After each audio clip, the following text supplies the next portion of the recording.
မိန်းကလေးကမတိမတာကင်မရာတစ်လုံးကိုဘေးကင်းကန်းထဲမှာတက်ဆင်လိုက်တယ်သူမအဲ့ဒီလိုလုပ်တာဟာသူမရဲ့အပြစ်ကင်းစင်မှုကိုတက်တည်ပြဖို့နောက်တစ်ချိန်မတရားဆွဆွဲခံရခြင်းမှာရှောင်ရှားနိုင်ဖို့အတွက်သာဖြစ်တယ်သူမရဲ့အတိတ်ဘဝတုန်းကသူမရဲ့အရင်ကြီးဆုံးတငယ်ချင်းကသူမကိုသူတို့သမီးအရန်လုပ်ဖို့နဲ့မင်္ဂလာပွဲအတွက်ပတ်စံတွေကိုထိန်းသိမ်းထားပေးဖို့တောင်းဆိုခဲ့တယ်မကြခင်မှာပဲသူတို့သားရဲ့မိခင်ကဒေါ်လာ1 တန်းပျောက်ဆုံးနေတာကိုတွေ့ရှိခဲ့ပြီးစောင့်ကြည့်ကင်မရာမှတ်တမ်းတွေကအဲ့ဒီငွေတွေကိုယူသွားတဲ့သူဟာအဲ့ဒီမိန်းကလေးဖြစ်ကြောင်းပြသခဲ့တယ်သူမရဲ့အရင်ကြီးဆုံးတငယ်ချင်းကသူမခိုးယူသွားတယ်လို့ပြောခဲ့ပြီးသူမရဲ့ချစ်သူကောင်လေးကလည်းသူမကိုမယုံကြည်ခဲ့ဘူးလူအများရဲ့ဆွဆွဲမှုတွေကြားမှာသူတို့သားကဒေါသတကြီးနဲ့သူမကိုဓာတ်နဲ့ထိုးတက်ခဲ့တယ်မိန်းကလေးကမျက်လုံးပြန်ဖွင့်လိုက်တဲ့အခါငွေတွေမပြောက်ဆုံးမီ3 နာရီအလိုကိုပြန်လည်ရောက်ရှိနေတာကိုတွေ့လိုက်ရတယ်ဒီတစ်ချိန်မှာလည်းသူတို့သားရဲ့မိခင်ကသူမတငယ်ချင်းကိုဒေါ်လာ1 တန်းပေးခဲ့ပြီးတငယ်ချင်းကလည်းအဲ့ဒါကိုဘေးကင်းကန်းနဲ့ထည့်ထားပေးဖို့သူမကိုထပ်မံတောင်းဆိုခဲ့တယ်မိန်းကလေးကတုတ်ဆိုင်ဟန်ဆောင်ပြီးအဖွားကြီးသူတို့သားမိခင်ကိုအတူလိုက်ခဲ့ဖို့နဲ့အတူတူတော့ခတ်ဖို့တောင်းဆိုခဲ့တယ်သူမတငယ်ချင်းကတော့သူမကိုယုံကြည်ကြောင်းပြောပြီးသူမပြီးရင်ဝစ်စုံသွားယူဖို့ပြောကပြင်းပြင်းထန်ထန်ညှင်းဆန်ခဲ့တယ်မိန်းကလေးကတခုခုမှားယွင်းနေတယ်လို့ခံစားမိပေမဲ့တိတ်အများကြီးမမေးခဲ့ဘူး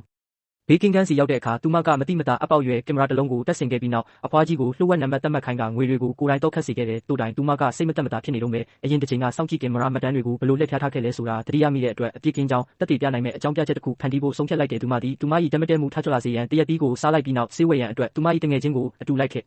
ဖို့တောင်းဆိုခဲ့သည့်ဆေးဆိုင်မှာကင်မရာကသူမထိုနေရာမှထွက်ခွာသွားကြောင်းတက်တည်ပြနိုင်လိမ့်မည်အားလုံးစီစဉ်ပြီးစီးသည့်နောက်တွင်သူမနောက်ဆုံး၌စိတ်အေးချမ်းသာရှိသွားခဲ့သည်မကြခင်မှာပဲသူမချစ်သူကောင်လေးကဖုန်းခေါ်လာသည်သူ့ရဲ့ညင်သာသောလေတံကသူမကိုတတိထားမိစေသည်သူကသူမဘယ်ရောက်နေလဲဆိုတာကိုစစ်ဆေးနေတယ်လို့သူမတန်တရားဝင်ခဲ့သည်မိန်းကလေးကသူမရဲ့ဒေါသကိုထိန်းချုပ်ပြီးသူမတငယ်ချင်းနဲ့အတူမင်္ဂလာပွဲကိုပြန်သွားခဲ့သည်သူမရဲ့အရင်ဆုံးတငယ်ချင်းကသူမရဲ့စပင်တိုကိုမြင်လိုက်ရတဲ့အခါမျက်နှာပြတ်သွားပြီးဒါကကံမကောင်းခြင်းလို့အကြောင်းပြချက်ပေးခဲ့သည်မိန်းကလေးကသူမတငယ်ချင်းမှာတခုခုမှားယွင်းနေပြီဟုတွေးလိုက်သည်မင်္ဂလာပွဲစတော့မဲ့အချိန်မှာသူတို့သားရဲ့မိခင်ကပတ်စံယူဖို့သွားခဲ့သည်တိုးတော့မိန်းကလေးကသူမချစ်သူကောင်လေးပြောင်းနေတာကိုသတိပြုမိလိုက်သည်စပွဲပေါ်မှာဝတ်ထားတဲ့အသီးလီးသားကဘလို့နီးနဲ့မှန်းမသိပြန်ပေါ်လာနေသည်သူမအနေအကိုခံစားလိုက်ရသည်တေချာပါတယ်အဖွားကြီးကအော်ဟစ်လိုက်သည်ပတ်စံတွေထပ်မံပျောက်ဆုံးသွားပြန်ပြီးလူတိုင်းထိတ်လန့်သွားကြသည်မိန်းကလေးကဘာကြောင့်လဲလို့တွေးနေချိန်မှာအဖွားကြီးမှာမေးလဲလူနီးပါးဖြစ်သွားခဲ့သည်သူမချစ်သူကောင်လေးကရုတ်တရက်ပေါ်လာခဲ့သည်